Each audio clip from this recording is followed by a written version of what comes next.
the gosh, I'm blanking now, Balzac, but yeah, but if you like his work, Rodin, they have it in that garden permanently, and that one's really fascinating because it's a group of figures, and you can walk around and see the interplay because he really carefully constructed the body language for all of those. He's a brilliant sculptor. He was great. Really brilliant. So we're talking art. Exactly, yeah. In case any of your viewers are listening in early, yes, we're going to have a very artsy show today. We're going to have two fantastic guests joining us very soon, Lee McCraw-Levitt and Kelly Johns, two local artists right here in Crozet, Virginia. So it's going to be a lot of fun. As you can guess, I'm Michael, and I got Nicholas here today with me. Good morning. And I'm glad Nicholas is here because he's much more he's much more knowledgeable about art than I am. So I'm glad I have him kind of wingmanning me over here. You know, we were just kind of here talking about painters and paint. He's like, "Do you remember this show?" And I'm like, you know, I remember like when we went to go see the Terracotta Army. Remember? Yeah, that was pretty impressive. I kind of remember. It's like, oh, I remember seeing these Greek faces. Which is funny because it's treated as a historical event, but it's also an artistic one because every single face is different, right? They didn't make one the same as all the others. So it's like thousands and thousands and thousands of these things. Every single one of them is unique. And they were tall too. I mean, it was like, and I remember there was one like there was like a chariot. Yeah. It was like you were like, oh my goodness. The bull. Do you remember the giant bull? The giant bull. Like with the bull. Oh. Yeah. I don't. It was like just in the middle of one of the things, and I was like, it's just kind of interesting that the bull has always been a subject of fascination for ancient cultures. I just find it interesting. Yeah, so we got a great show lined up for you. I'm excited to get going. It's been a bit chilly lately. I have to admit. I'm not a fan of the fall weather. I know some people are. Some people like to get cozy, get their pumpkin spice lattes. But I wake up and I'm just like, ugh. I know. Because we played tennis yesterday at Penn Park. Mm-hmm. It got dark so fast. It's like you and I, like we could not see the ball. Yeah, and it's we like, were playing the last game. We're like, this has to be it because Michael literally was acing me like so many more times because it's like boom. I was like, always an excuse. I was acing you whether you could see the ball or not. That's true, but it was a little bit more frequently because I couldn't see it. Oh, but yeah, it is kind of a little sad. Like I try to wake up early sometimes on mornings, but then it's like and my alarm goes off. It's like 6:45, and I'm like looking outside. I'm like, it feels like it's like 4 a.m. Like I'm like for only 10 more minutes, and then suddenly it's like 25 minutes go by. I'm like, I really gotta get up, and it's just like you're getting up and it's cold, and then like Nick says, it just feels like by 7 o'clock now it's starting to get dark, and it's kind of like, oh man. Yeah, it's not the after dinner walk is not happening anymore between my wife and I. We used to do that every once in a while, and now it's like you can't do it at all because by the time dinner's over, it's like sun's going down or it's already down. So. And you could tell the change in weather too, because Nick and I and my brothers, like we don't really dress too much for like fall, but whenever I see my sister-in-laws come in, I see like these heavy sweaters and these jackets, and I'm like, yes. Obviously the season flipped. Yeah, it's when I switched to my beret. That's when the season flipped. Yeah, Quiet on set.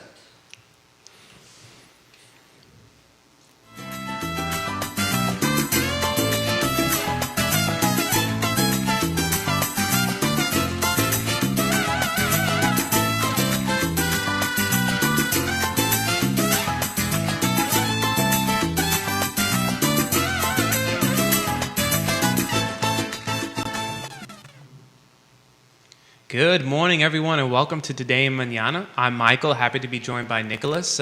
We were just talking a little fall weather. It's definitely a little cold these past few days, so as Alex would say, now's a good time to grab your hot cafe con leche, I would think. Make it hot, yeah. Hot cafe con leche, double shot espresso, get comfy and watch them Today Mañana. We got a great show lined up. We got two fantastic guests waiting. Their interview. We're going to have Lee McCraw-Levitt and Kelly Johns, both fantastic local artists, neighbors of our own Nicholas. Yeah, they're both neighbors. I have two abstract artist neighbors, one on each side. Exactly, yeah. So like hopefully they're providing some amazing. inspiration for him. I mean, you used to do a little painting, art drawing. Well, 4. Yeah, but you used to be good. Our mom is always upset whenever, because my brother Nicholas actually, like Alex and I were like probably the two worst artists. I used to, when I was in first grade. Ever? No, I'm just kidding. Potentially. I remember first grade, my first grade teacher was a big art person, right? So she'd make us do little arts and crafts, and every time she would always be upset, like, Michael, you didn't try. And I said, no, Mrs. Haredi, I tried. I'm not good. And finally, at the end of like the school year, she finally gave me back, because we used to get like little fake school money, right? Mm-hmm. And what happens is when she thought you did something wrong, she said, you got to give me back some of your school money, right? Well, at the end of the school year, she gave it all back to me, the ones that she took, because she said, I'm sorry, because it's not your fault. You really did try. You were just really that bad. And I was like, that's what I've been telling you all year. I'm not good at arts and crafts. But Aww. Nick was like really good, and my mom's always upset because she's like, I should have pushed harder for him to go to art school, because he used to do some good stuff. That's We true. still saved your art stuff Yeah, downstairs she in the has it basement. hanging on the basement. I'm like, Exactly. 4-year-old Your own gallery. Yeah, I know. Yeah. His own guy. We should start charging people to go. like, You let's know, go to look the at Nicholas Erpe for Would you yourself. like to- yeah. Well, let's say if I get big enough, then it'll be like, look what he did. Look at what he 4. did at 4. I know. Yeah. There's always that joke that like parents always do that, where it's like you go to their house when they got little kids, it's like they have the framed paintings of like their 3-year-old drawing this ugly drawing, and the people are like, oh, it's nice, and then people are like, it's like, why you got that drawing? I don't What are know. you My doing mother was like, with do you want it? And I was like, no. Yeah, but Elizabeth probably wanted it. She's No, like, oh, she didn't. Oh, she probably does. She didn't. I think she kept one thing because she thought it was amusing, but I'm like, I don't know. I'm waiting for the day when I can throw it out when she's not looking. Well, it's But never anyway, too late It's never to become an too- artist. Yeah. That's a good point. No, Exactly, and you got 2 neighbors who are artists, so you got it right there. It's all right in front of you. I think Michael's trying to push me to become an artist, but to quit the business. It's like, if he Well, it's quits like it, on then the third side. of You it never is- know. You could be the next Van Gogh. I don't think so. I'll cut off my ear first.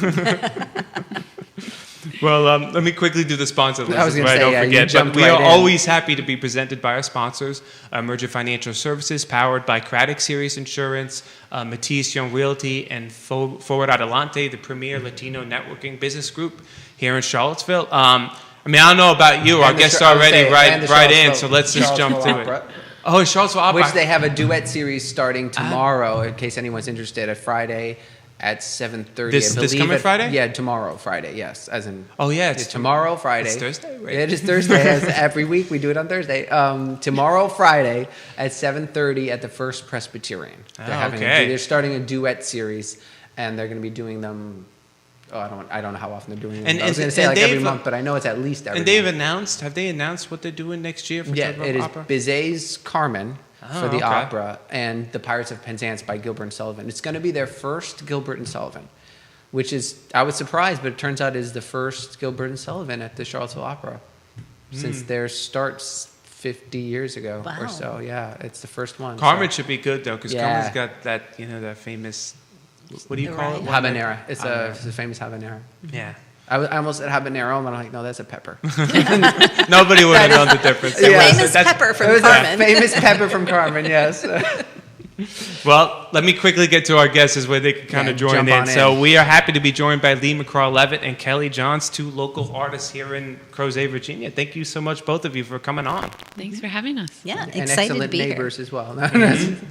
So, Lee, I'll start with you. So why don't you tell us everyone a little bit about yourself and kind of how you kind of got into art?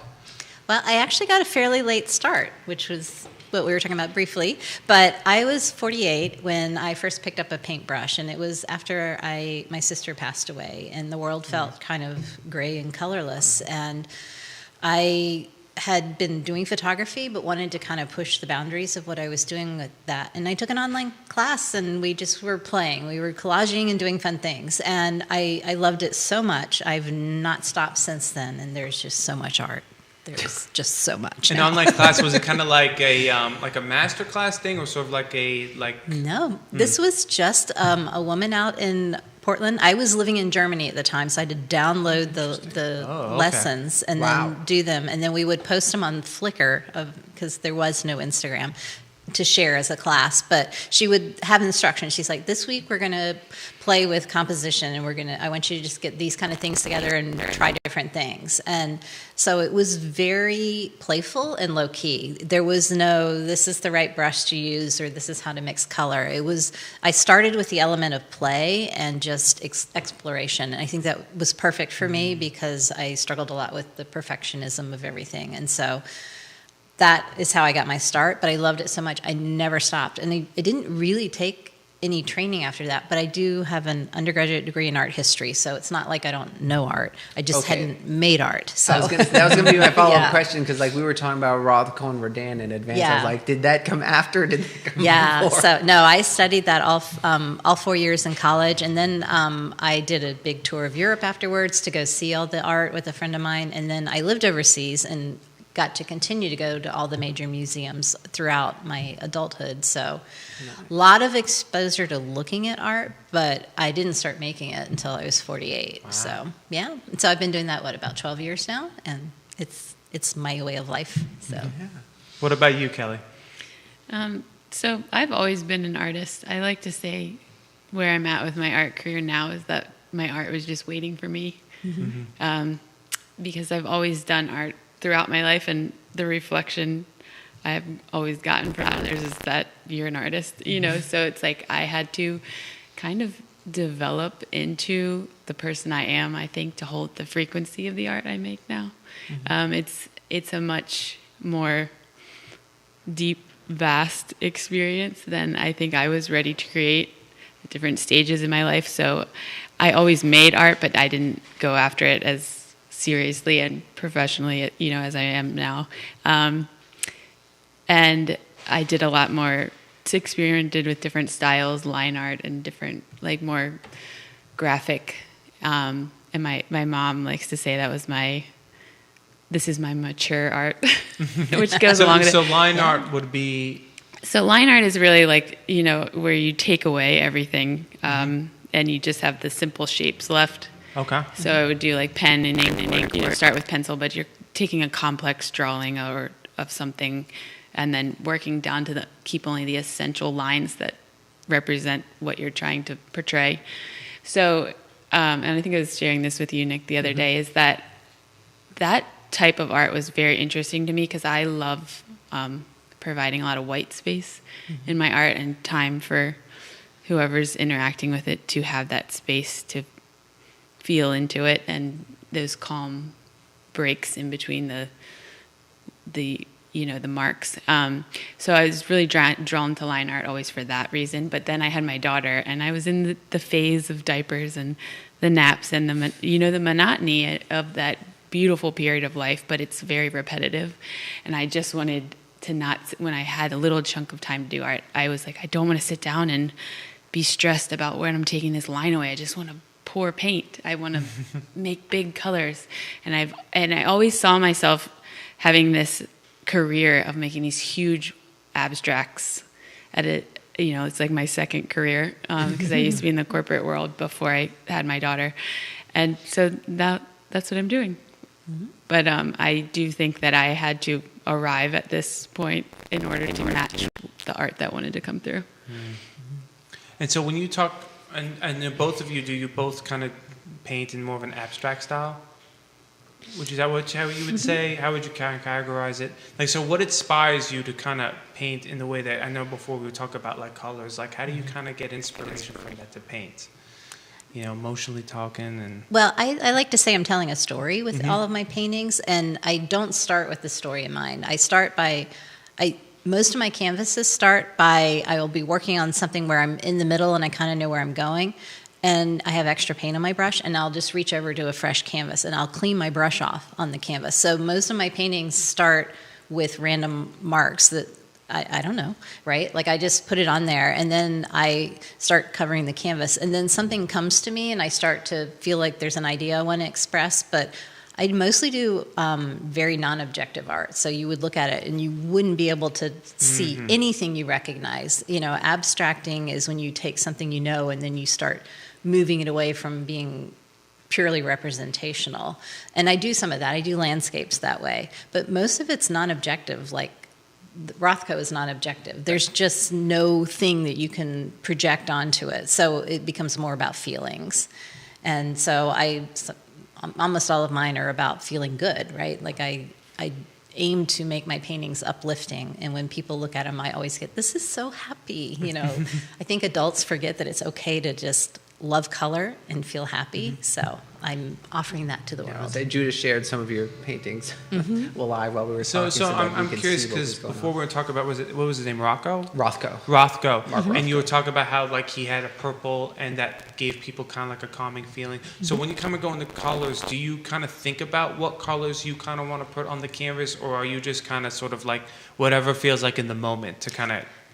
I'm actually pretty intentional with my colors. I have a particular palette I like to work with, and what the intention comes from is how do I place them next to each other? Do I want a warm yellow with a cool purple?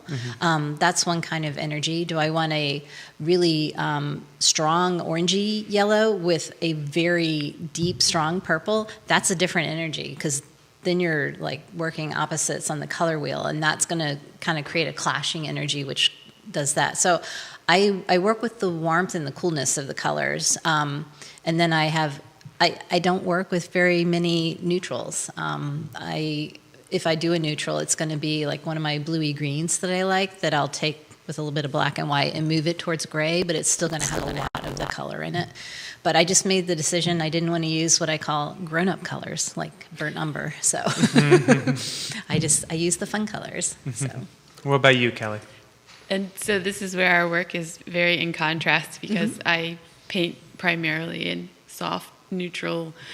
I wouldn't say neutral, but I would say I gain a lot of my inspiration from the earth and the natural world, and the parts of the earth that are super inspiring to me are rocks and water and the sky and the natural color palettes that you see, and those pigments that you could actually make from the earth, which most paints have some of that in it, But so, and with my work, my colors are also super intentional. I like to say artists are basically mad scientists, because, Yeah. when you make colors, it's like you're making this magical compound of like taking that, the colors are going to have an energetic effect. Oops, I'm hitting the mic just like Nick said. So you're going to produce this feeling and this frequency. So when you're taking, like you guys were talking about purple, it has these natural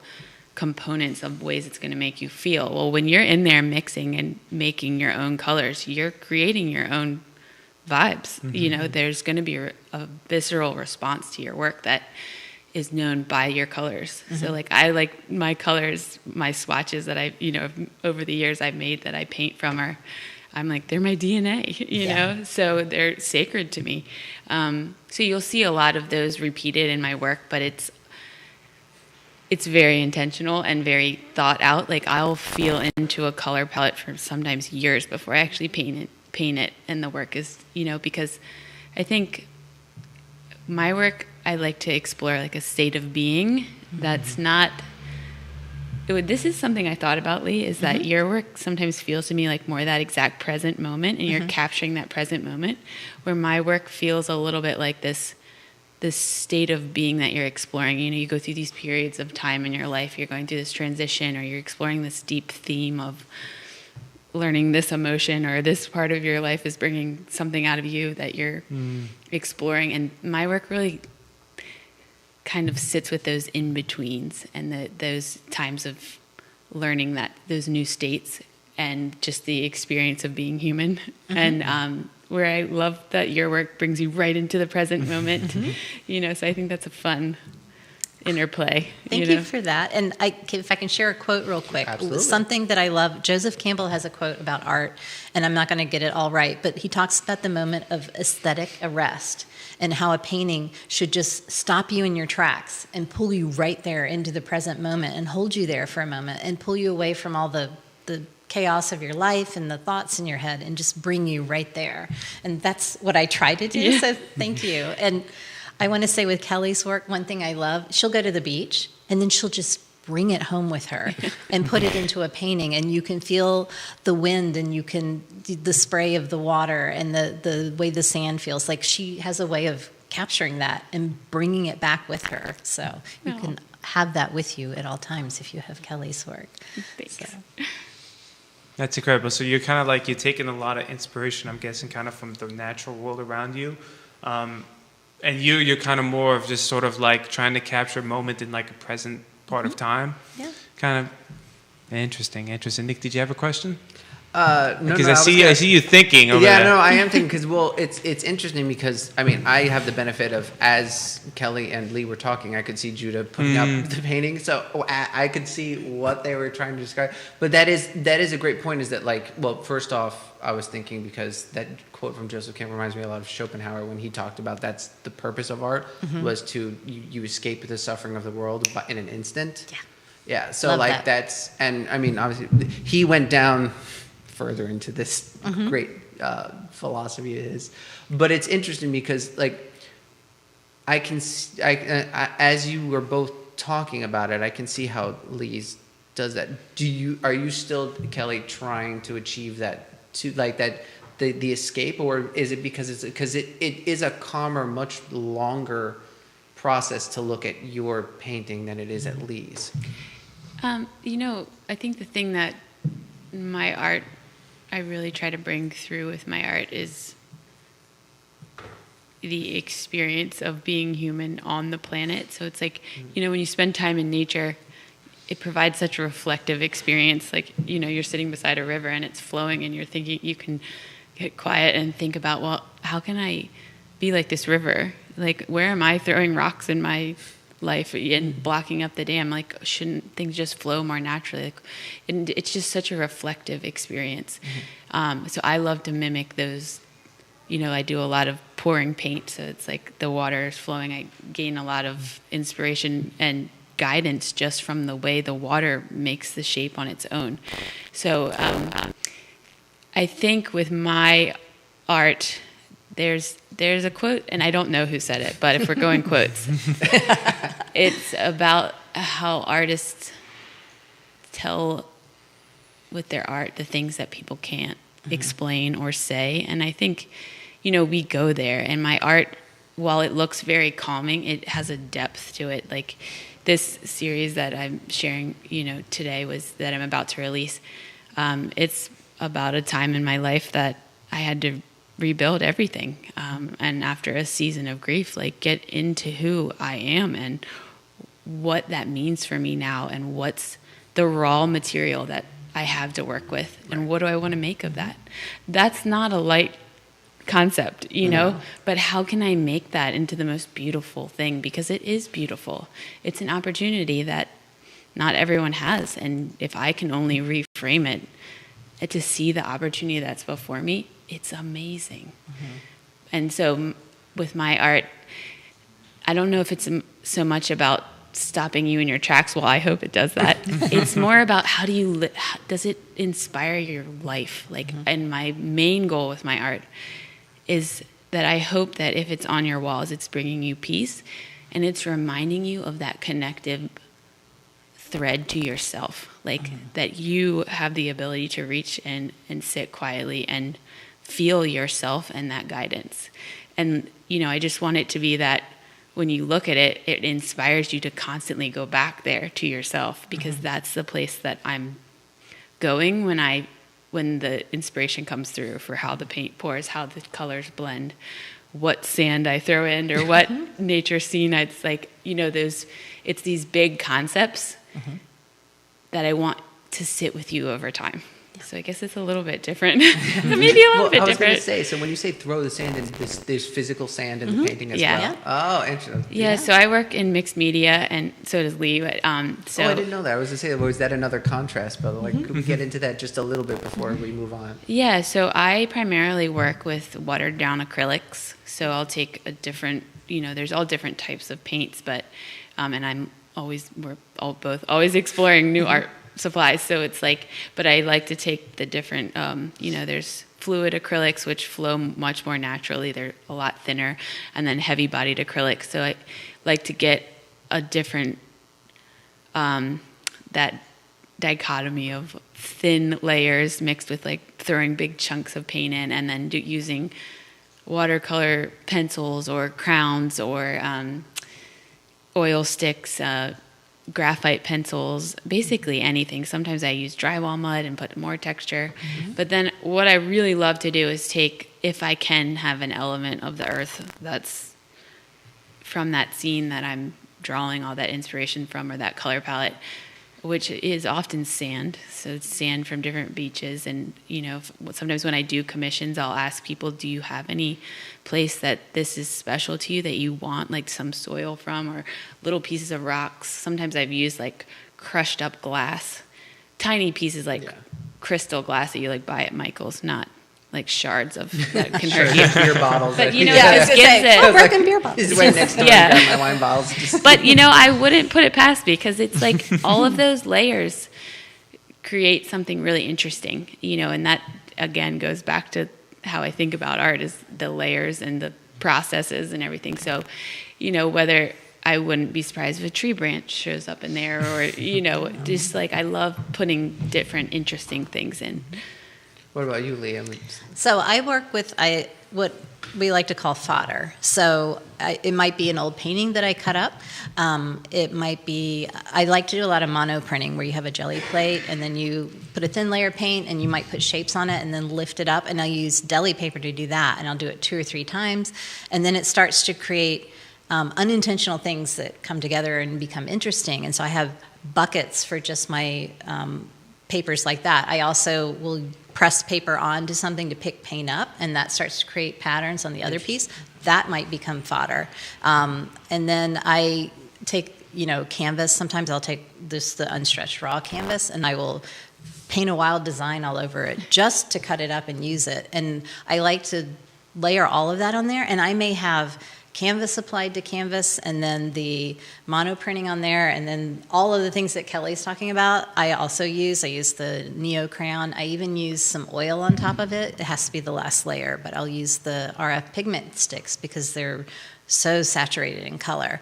And I don't have any rules about how I do it. Like my show is called Unruly. I literally want to operate without any kind of constraints, but if I can add in real quick, the constraints I do work from, I have 3 things that I focus on. I want my paintings to have a strong composition, because it will distract you as a viewer if there's something off on the composition. So even though it might look like a lot just happening on there, I'm actually very careful at the end to put in the balance of how it's composed, and the big and small. And then I work with contrast, so I don't have all my colors like in the middle of tonality. I like to have some extremes in there, so that again your eye is moving around and is not either, you're not like missing that contrast, because life is all about the contrast, right? And then the last thing I do is, so I have color, contrast, and composition. So the third piece is the color. And I have to look at how I'm balancing the color in a painting. So I'm not going to have one splotch of yellow and never pick it up again.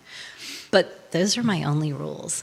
Everything else is anything goes. And it's whatever I need that I have available to me to tell the story that is evolving. And that's a conversation until the very end, at which I get the final say. Wait, so have you ever, I was going to say though, have you ever broken the rule where you can only use a color once? I probably do have paintings where that's happened, but for the most part, like I might take a color that I've mixed. I like to mix a lot of my colors.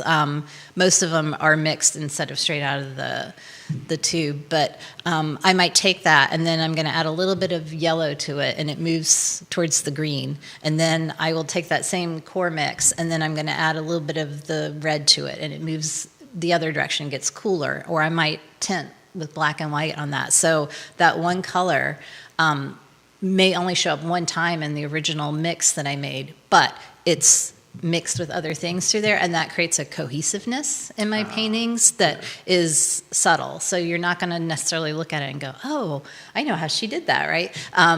But your eye perceives it. Yes, it's like almost like the way we use underpainting. So I do use underpainting. So my whole canvas gets one color before I start for pieces that I'm going to work on in that particular way. Sometimes I start with a white canvas and wipe my brush off, but that's one way to bring cohesiveness. But another way is how you use your colors. So since I want to use a lot of colors, they get mixed with each other, and that is not necessarily apparent to your eye right away, but it gives that feeling of bringing it all together. And that's sort of how I've matured as an artist, is learning how to do that and bringing that into my work. Well, I was going to ask, because when I was talking with Kelly about her art beforehand, but when we decided to do the whole thing for the show, one of the things she mentioned is working on the composition beforehand, right? The structure. I think we discussed that, right? She does these beautiful sketches that could be art by themselves. I know my brother is always like, "Why don't you frame those? Those are the best part." They're like, yeah, they're really the neat. ideas I was come going to say, out. like, there was an And they're exhibition messy. in William Mary about the sketches from Da Vinci and Michelangelo that we went to, and like those are like, you're like, wow, that it's same thing. It's like those are art in themselves. But I'm just curious because hearing you talk about the end composition, making sure the structure is sound, sounds like a post like process. Yeah. Is that accurate, or is there still something in the back of your mind going beforehand? Like, I don't want to use this side of the like. Again, don't know how that comes out. Like, I don't want to use that side of the canvas because I want to make sure it's balanced. Or one of the paintings I gave you for this slideshow I started out with a little bit of intentionality. I thought I would really like to explore using a large floral element because people relate to that. Right. And I thought, well, let me see if I can do something. I fought and fought and fought with it, and I could not pull it together the way I wanted because I started with too much of an idea. And what I ended up doing was rotating a quarter turn and then just and painting over the whole flower. And it's turned out to be one of my favorite recent paintings. But I had to have the conversation with the canvas. So that's how I work. It's always a back and forth. And sometimes when I get stuck, I just like grab a color and just go, and I just randomly throw something on there to give me a new start point to solve from. So for me, it's a big puzzle, and it's like, how do I get the color composition and contrast all in balance with each other? And when I get too precious and I hold on to one section that I love, I sometimes lose my ability to quote unquote solve the painting. So interesting. Okay. Yeah. Funny that you mentioned that because my next question was kind of going to be, what are some challenges you face as artists? Like, is there something kind of like painting block? You know, like writers may have writing block. Yeah. Is it like a painting block? Or are you sometimes kind of like, I cannot find inspiration anywhere? Kind of like, what are those challenges and how do you deal with them? do you want to start? Or? Oh, sure. Yeah. For me, it's never a lack of inspiration. I have sketchbooks full of ideas for a series and things that just sit on my heart. More time is, I have a 5-year-old, so, time and to be in the studio is always a challenge. But I would say a challenge is, always as an artist is to be able to reveal your soul. I mean, when you make art, you're putting your soul out for the world to see. And that took me a long time to be okay with just, putting out really what I really wanted to put out. So you kind of always have to push that boundary and, be the artist that you want to be, whether, if you don't want to do some cheesy social media trend, don't do it. If you want to make paintings about don't do it. things that, are a little bit cutting edge or theme, have messages that might rattle people. You got to do it. There's things where you have to constantly be evolving and making sure that your art is a true representation of you and what your voice in the world and not conforming to what society wants from you or, so that's like a constant check-in. I'm clapping for Kelly. That was good. I think the other thing for me, where we were just kind of talking about your process, mine is very different. It's so premeditated. It's like going back to what I was saying about the line art. Like once I get to the canvas, I am pouring paint. I am free, but it is so intentional before I get there. I plan out all my colors. I make my colors. I do these composition sketches. I have a theme of what I'm exploring. And then once I get there, it's very free flowing. But I do feel that a challenge is always getting that, you have these big ideas as an artist and they're always a little bit different than the last work you made, and then, so it's like, how do you make it look like what's on your heart and what's in your mind? Like that, there's always that energetic side and then bringing it into the 3D world. And that takes just making bad work. Yeah. And that's hard, especially when you have any accomplishments you've made as an artist. You're like, okay, well, I sell paintings for $4,000, $10,000. And then you're like, this work is terrible. Yeah. So it's like going back to those points. But if you want to evolve and stay true to your artistic expression, it's like you have to be willing to make that bad work and explore those growths that you're trying to evolve into. That took me a while because I was stuck in this perfectionism box. Like, well, if I'm not making art that looks like I know I'm capable of, it's not worth making. Well, that's the secret sauce, in my opinion. So just pushing yourself through this really gritty, uncomfortable You have to parts. push through the self-doubt. Yeah, and stay with it. Yeah, no, that reminds me because I used to kind of Nick is much better at writing music than I do, but I used to ever do it. But every once in a while, it's like you have to deal with this moment where it's like in your head, you kind of think you have this song, and you're like, oh, this is the next Star Wars. Like, I can't wait to try that. And then you put it in the computer, and then it sounds terrible. You're like, no, I don't get it. It sounded so good in my head, and now it sounds terrible. Exactly. You just kind of got to push through. So that's good. Would you have any kind of words, because kind of coming off that, words of inspiration for people who kind of like maybe I'll get into art, maybe Judah or Jerry's looking saying they're gonna go home and try to start picking up some paints, What words of wisdom could you provide for people, I think? So I also work with sketchbooks, but I always encourage people to go buy. I like to work with the Canson watercolor sketchbooks, and the paper's very sturdy.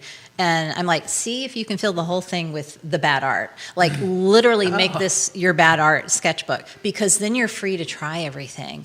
And I filled probably close to 30 of them by now, and that's usually how I warm up. And if I don't have enough time, I'll only do something in my sketchbook because I want to stay loose.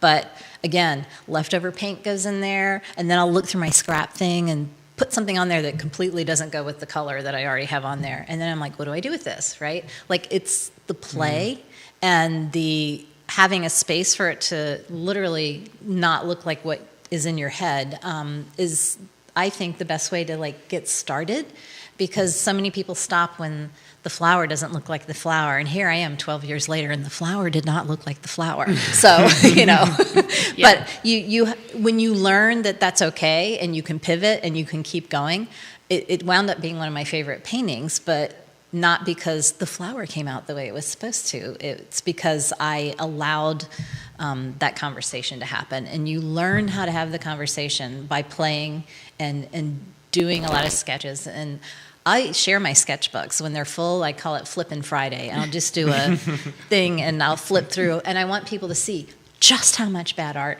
I made on my journey to get to the paintings that I'm sharing on Instagram. So I like to share that. And, does the bad art ever like germinate even from it, where you're just like reflipping through something that's like bad, and you're like, oh, actually that could be good? Yeah. Okay. Well, a lot of times I'll be like, I like that element, or I love how those two things work together, and then I pick that up and I bring it into something I'm doing on like paper or canvas that would become a painting. It's a great place to learn, but a lot of my art is about happenstance and what just these wonderful coincidences or serendipity, right? Like, that's a favorite word in the artist world, because that's what we love. We're like, oh, who knew, right? Yeah. And then you see that and you're like, how can I use that? How can I bring that into a bigger, scale and work with it? But you cannot find serendipity if you're being super intentional all the time, or if you stop the first time something looks terrible. Yeah. So setting a goal of just like filling a sketchbook with just whatever, right? And being okay with that, because like you said, you often will go back through, like I'll look through mine years later and go, oh, I really like that now, but at the time I'm like, or you can see what it can become versus what it was at the time. Yeah. And I've actually sold out of my sketchbooks because I post them. I post the individual pages if I like it, and people will say, can I get that? And I'm like, yeah, let me get the little purse off here, So That's awesome. Yeah. Now, you have a show currently, Lee. I do, yes. Yeah, let's talk about that, because one of the things also that we discussed, even just briefly here, was the fact that like Kelly has series, sometimes or all the time. It depends. I usually have work on my website that's available, or I have some hung locally in Crozet that you could go in and buy a painting off the wall, which would be awesome. Go for it. Go do that. Yeah. And but then I like to paint in a series and formulate new bodies of work.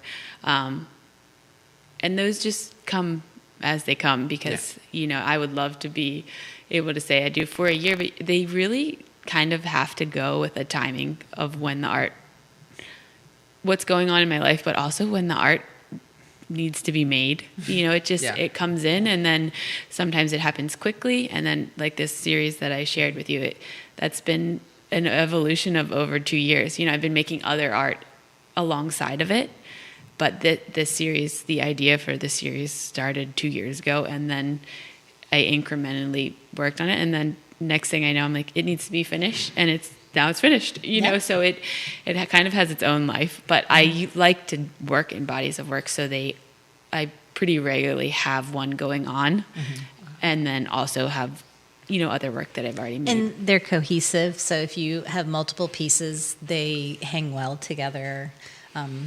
That doesn't always happen with my art. I was going to say that. I was going to have that lead in, because I was going to say you don't necessarily work in series as much, but yet at the same time you have a show. Yeah. And you have a lot of currently. Can you tell us more about that? Where it is? So how people can see your art. Down in Lynchburg at the Academy of the Arts, they have a beautiful gallery donated by an artist, Patricia Harrington. She's since passed away, but was a contemporary of my mom, who was also an artist. And it's a beautiful gallery space. And I am hanging in what's called the front gallery, the up front gallery. And it's got high, kind of like in the studio, which none of you can see, but very high ceilings and white walls and the wood floors. And I have 32 pieces hanging there right now. The majority of them are very large. The only sort of cohesiveness that I said would be part of it is I worked in increments of like 4 foot height. So they're all 4 foot tall. And so that brings a little bit of like cohesiveness, but then it's just all these different styles and types of paintings that again reflect the color composition and contrast. But I have a color signature that is so clear, even when you see my different styles, people are like, that's Lee. Yeah. And so it's really fun show, and I created something special for it. I guess you would call it almost a series, but I did 14 small paintings, because everything else is enormous, and not everybody has room for that. But these 14 small pieces, all very different looking from each other, but the naming of them, I named them all affirmations. So when you look at it and you think of the name of the painting title, it's an affirmation to you. And my favorite one is kind of a pun, because I have this gorgeous sort of orangey background, and I ended up thinking, this needs a cactus. So I cut out a cactus out of one of my green scraps that I had. And the title of this one is "You Look So Hot." So That's cute. And someone actually has already purchased the one that I had cut out letters from a different project, and I had the U and the R, and I have the R is like facing backwards, and it's before the U in the way it looks. But I named that one "You Are Amazing," and someone's already taken that one home, and every time they look at it, it's like they're going to hear that reflected back to them. So that's the closest I've gotten to like a series, but. Well, that's interesting, though. It's interesting the differences, but then how you were able to do it. Yeah. Still in a different way. Yeah, and each of the pieces look very different from each other, but the naming, like the choice to name everything as an affirmation, makes it into kind of a series. So, and those can all mix and match and hang together. Right. So. And if people were interested in looking at these pictures online or potentially purchasing them online, where would they go? So the Academy has an online shop called Artistica.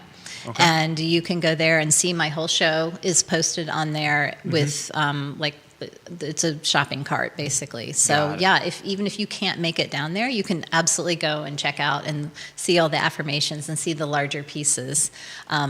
And they are available through the Academy. So. And do you have a website too, Lee, for all your... I do, yes. I think I sent that information. I don't know if that gets in the show notes, but my website does have a way to contact me. It doesn't stay fully up to date because I have a lot of art going on.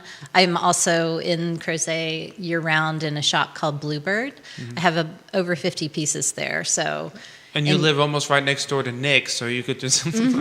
Absolutely, yes. Being in Crozet is convenient. Yes. It's really great to live out there. So, so I'm out there. I'm on my website. I'm in Bluebird. I'm in the Artistica shop while my show is up, so... Wonderful. Yeah. And what about you, Kelly? My art is under a business name that I call my studio, basically, Terra Ethos. Okay. So my website, you'll see on the show notes as well, is under that name, Terra Ethos. And then, there's always work live there, but yes, need to make sure it's updated because, pieces are out. Yeah. And So people can look at your works on Terra Ethos and also purchase? yes. And then I'm always available, like, if you send me a message or an email. I primarily show my work on Instagram. I have some pieces in a shop in Crozet that's called Reset. It's a sauna and athletic recovery, I think is what they call the store, which goes really well with my They art. have infrared saunas, which is fabulous. So Yeah. just go try that. And they have cold plunges. It's a lovely little shop. So I have paintings for sale in there, and then I focus a lot of my work on commissions. So I will be opening my commission calendar for 2025 up soon, and then Lee and I are both doing a market soon. Oh, that's right. Thank you for remembering. Yeah, it's a in great town. market. Yeah, it's So- the Bluebird Holiday Market, which will be on December 7th. So we'll have a lot of different price point art available, Yeah. good holiday gifts. And so, yeah, those are some of the ways you can find me. And where's the Bluebird Market? So I'm glad you gave me a chance because Okay. it's really fun. So I used to live in Germany and go to the Christmas markets there, and you wandered through. Like I used to go to the one in Nuremberg, and you could wander through the city, and all the different little vendors were set up, and it was just such a fun experience. And this Crozet market feels a lot like that Bluebird puts on because artists are housed in local businesses. So it's not like you go to one big hall and you know how that crazy that gets. No, this is walking through the town and going to you get a little map and you go to it'll tell you which artists are at which locations. Oh, interesting. And so you park and then you walk all over the downtown area, and then you kind of have to drive down to Star Hill, but Star Hill will also have quite a few artists. So just it's a really great experience, and it's a fun way to do your Christmas shopping. So Exactly. I think there's going to be over 65 vendors there this year. So yeah, And that's December 7th? December 7th. The on day the after Downtown the Saturday. feast of Crozet. St. Nicholas. Yeah. So, Yes. like, you That's get not it. very important. We put our boots out for that. So, yeah. I was gonna say we do have an audience question from Kevin Higgins. Thank you, Kevin Higgins. He asked, "How do you two, both of you, know when you are done with a piece of your art? When do you decide to put your brush down?" Oh, talking Good about question. artist challenges. Do you want to? I'll hop in. So I often will let it rest, and I put it up on my space that I have for it, and I try to look at it from a lot of different ways. Sometimes Nick's probably seen me doing this. I take it out in my front yard and lean it against the bushes, and then I go across so I can see it from further away because my studio is not big enough to get far away from a larger piece. I will come down the stairs at night and lean over the railing and look into my studio and try to look at it from different angles. But I mostly know by a feeling, and it won't feel complete. I have one piece that it just wasn't quite done, and I couldn't figure out what it was for the longest time. And then all of a sudden, I was sitting upstairs eating, and I was like, oh, it needs a little piece of pink at the top. And I went down and I painted it right away, and then it was like done. So there is no like, yes, this is done. No, this isn't. It's if I feel like it's done, I stop, and if it doesn't feel done, I just keep going. So Yeah, and I will have to second that. And that's where art is so, it's so subjective. But I think with abstract art, it's easy to look at a piece and say, well, they just kind of flung paint on there. Like my kid could do that. Well, yes, your kid could do that because, that's really when you're uninhibited as an artist. So your 4-year-old art, Nick, was probably very good, I still don't think so, but But it's that is one of the hardest things is to know when it's done, and it really is. Sometimes I live with my art, I'll hang it on the wall and just be around it for a while, and I'm like, is this piece done or does it, because the second you overdo your piece, to me it feels ruined. So it's like this very delicate balance. Like you're working on it, and then there's like, okay, I think it needs one more mark here, but I'm not sure. And then you have to just wait a minute sometimes and then go for it. But that last mark is like the highest risk one. and because you use a lot of white space in your art, you can go too far. Oh yeah, I've not thrown away. repainted canvases. Yeah. Well, I can't actually repaint canvases because you leave a lot of raw Yeah. space, but repurpose them or restretch them for something else because I am like that. I covered too much area. It doesn't feel like me. But yeah, so it's that is where also it just comes down to practicing. Like you just get better at showing up and knowing that what's gonna come through, you're gonna be able to handle it and direct it and be there for the instruction that you're receiving. It's to me, it almost feels like you're downloading it. And then you're in the moment, which sometimes I have a hard time with, like videoing my art process for Instagram or whatever because I'm like disruptive. It's so disruptive. I don't know Takes how you out of the moment. Yeah, it takes me, and It it's does. like you Like, have what is to. my You're hair so doing? in the moment to receive what you need, how you need to move your brush, turn your brush, a flick of a paint, Yeah. a turn of a canvas. Like if so it's that presence that and just being able to hear and be available for and then the confidence as an artist that you gain over time to be like, yep, if I do that mark, I know it's done. Like if I add one more thing, I'm overdoing it. I have to stop now. Yeah. So Yeah. I think it's And a then- combination of feeling and confidence and Yeah, and just like a knowingness, like Yeah. you know your art, and so you know when it's where it's supposed to be, but you have to like allow space for that knowingness to come through. Yeah. Yeah. In my case, gesso is my friend. Yeah. Because I do cover my whole canvas. I had a piece that I was trying to make for the show because it was a certain size that I wanted it to be. I had 4 pieces that were like long and narrow, and the 4th one just wouldn't come together. And in the 2 days before I had to take my U-Haul down to Lynchburg, I repainted it 3 times. wow. Yes, I just was like, it's not right. Nope, it's not right. And I just gessoed, let it dry, and then put the paint on there, and then started over. And the 3rd time, I was happy with it because I wanted it to go with the other 3. So I'm fortunate in that I can just like, yeah, it's not working, cover that up, Yeah. So Yeah, I think for me on that front, I just accept that, like if I made a mark that I'm like, that was a good idea, I only 90% love how it turned out. I gained the knowledge for the next painting of like, okay, well, I would have stopped that. I would have done 70% of that instead of, like a bigger, so it's that I'm just stockpiling that data. Yeah. And then that's really where art is about technique. So, when you use, like, how did they do that? Well, it probably took them a lot of years and trial and error, and then to make this simple paint swatch, it's, Yeah. the more simple things are, it's like the more complex And the more beginning experience. was. Yeah. So it's that, it's that journey. Yeah. It reminds me. This is probably a terrible analogy, but like when you're cooking and you have that last thing of salt, I was you thinking put the exact same thing. if you put that last spoon of salt, it could be too much over. salty, and then you can't fix it. Right. But it's like, but it still needs a little salt. How much do I put? Or Old Bay. I'm from Maryland, so we use Old Bay. I don't know if you guys know what that is. Yes. But if you go too much, it's done. Yeah. Yeah. It's just over.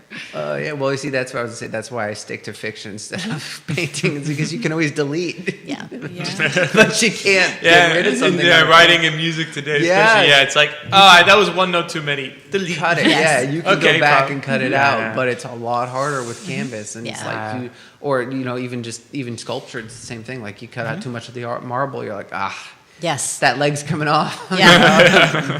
So I want to circle that back to an earlier question about, how do you get started?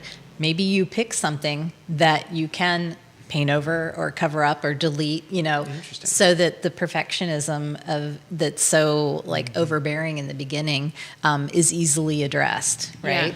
Oh, and I guess I never really added my thoughts to that question.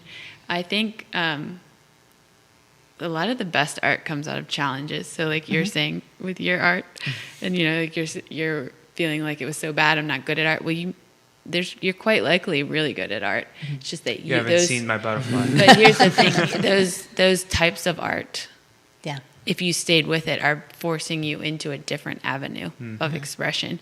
So whether you picked up some, I don't know, clay and smashed it onto a piece of paper and then had some like it's not, maybe what's trying to come through isn't in a traditional format that you were struggling with, but it's in those challenges that the best art is made, and that everyone has their unique expression, and that's what makes this world so beautiful, is that we're all different, so it's in those where you're like pushing against. I think that if you can look at those as opportunities, and then also the other thing, just take note of what lights you up. You walk through a city and you're like, I just can't get over how the architecture of those balconies. Well, that is calling out to you, so maybe try sketching those and try different methods until something sticks. And it's that exploration that of things that excite you, that you'll come up with a style that's unique, and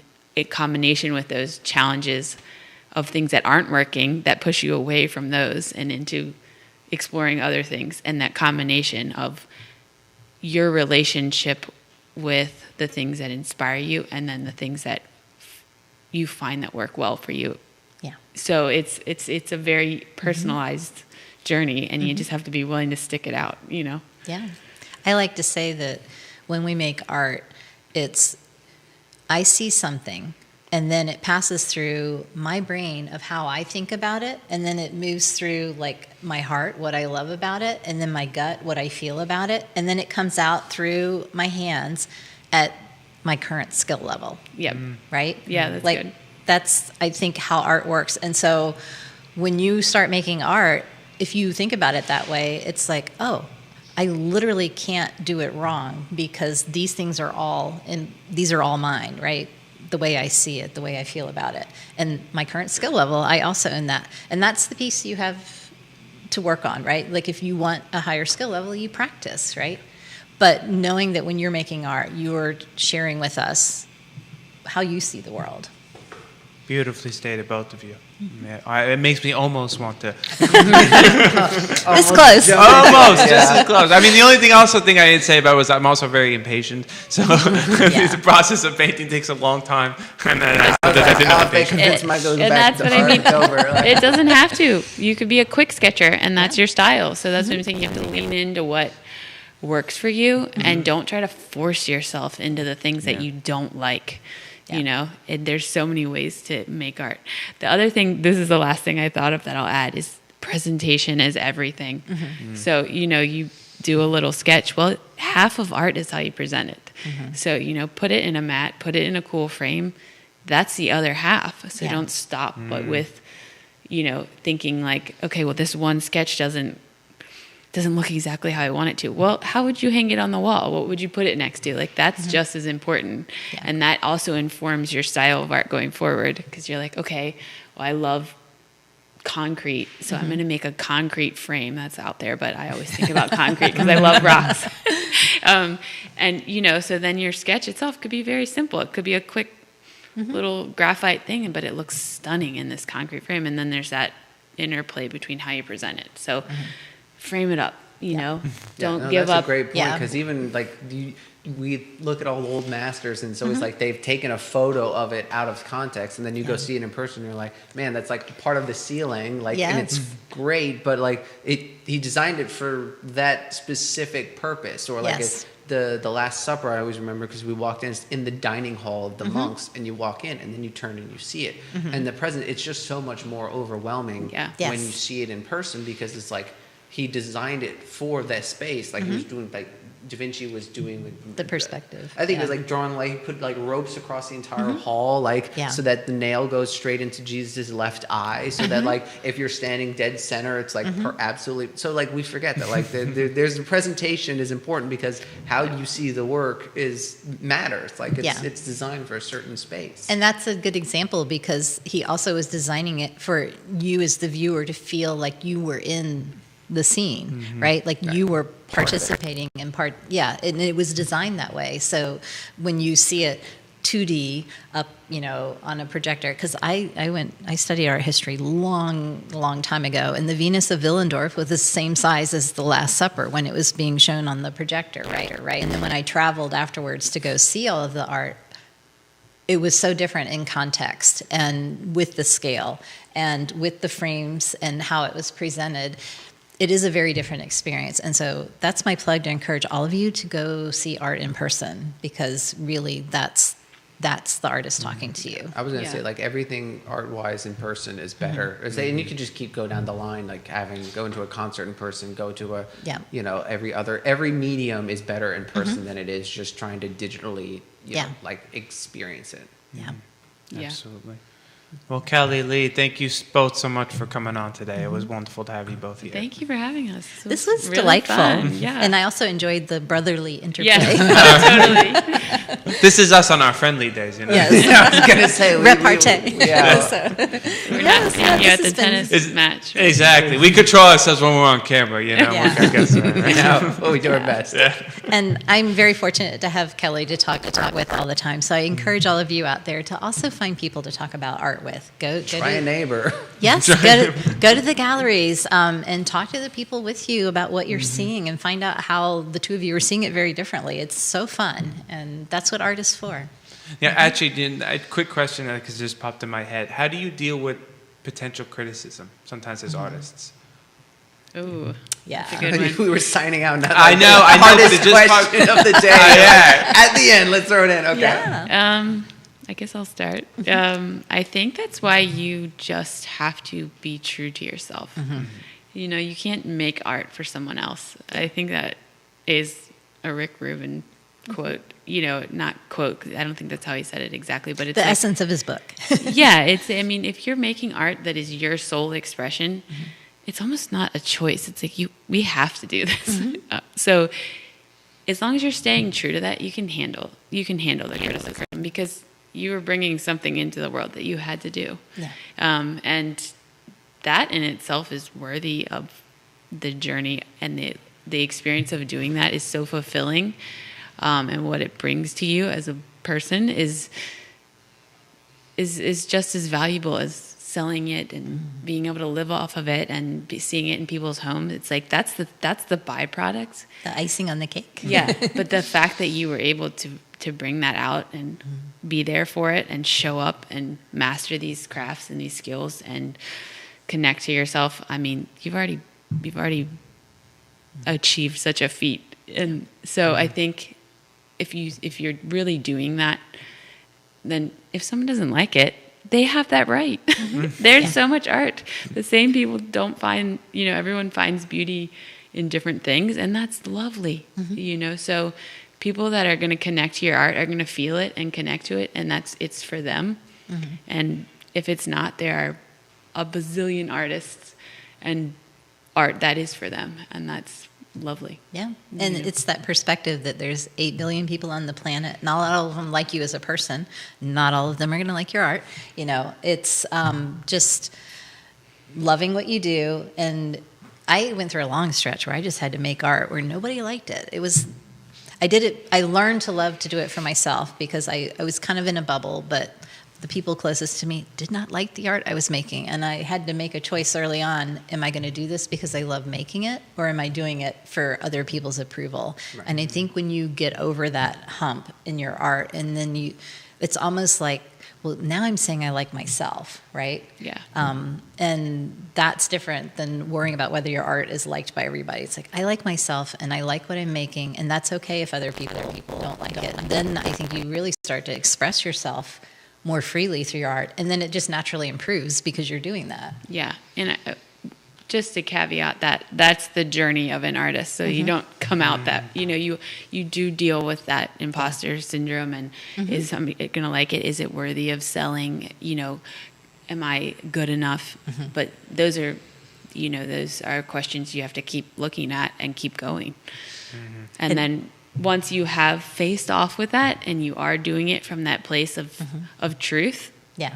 the rest, it's unfolding and you can handle it. Yeah.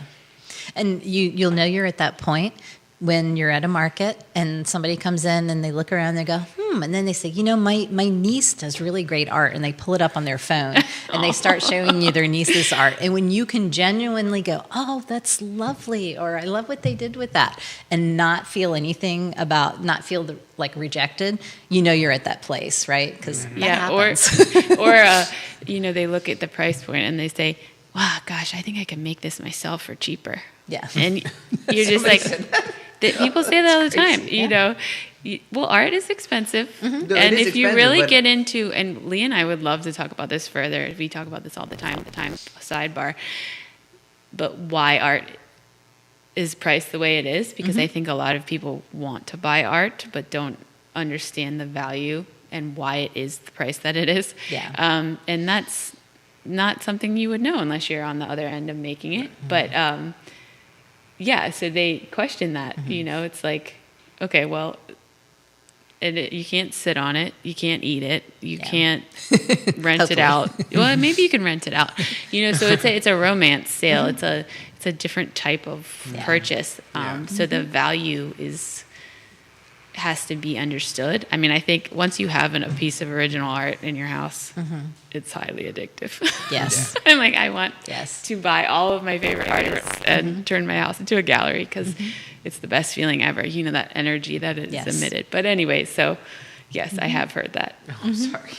I was just surprised. I'm like, even if you don't like it, I don't think I could do it. Or I was even it doesn't- said about other artists, like you'll Yeah. hear someone walk by and like, it's just so expensive. Like that's just a piece of paint flung at the canvas. Like, but understanding how that piece of paint got there. Yeah. And the techniques and learning the supplies and the colors and, and everyone's also entitled to that. Art can be valuable to you or not, so that's okay. And there's that famous story attributed to Picasso where a woman sees him in a restaurant and asks him to do a little sketch, and he does a quick little sketch. And she said, how much? And he quotes a high price, and she goes, that took you 5 minutes. And he's like, no, ma'am, it took me 20 years. No, yeah, I see. I think he said 5 minutes and 50 years. 50 years. Or something. Yeah. But it was like a huge, Yeah. it And was, that it encapsulates made the it point. perfectly. yes. It's all the time I spent learning, all the notebooks full of terrible art, all of that is in each new piece that you make. And So, also the techniques of the supplies, working with the supplies. That is the hardest and most fun part, is learning how to do what you want to do with the supplies. yeah. I'm surprised nobody would say that to a chef. It's like, well, that took you 5 minutes to make that dish. Well, And it's listen, like, Lee it's and hard. Kelly are much nicer to me. If someone showed me the picture of their niece's paint, I would be like, this is terrible. Yeah. But at some point, you become an encourager of all artists, because we are all on that journey together.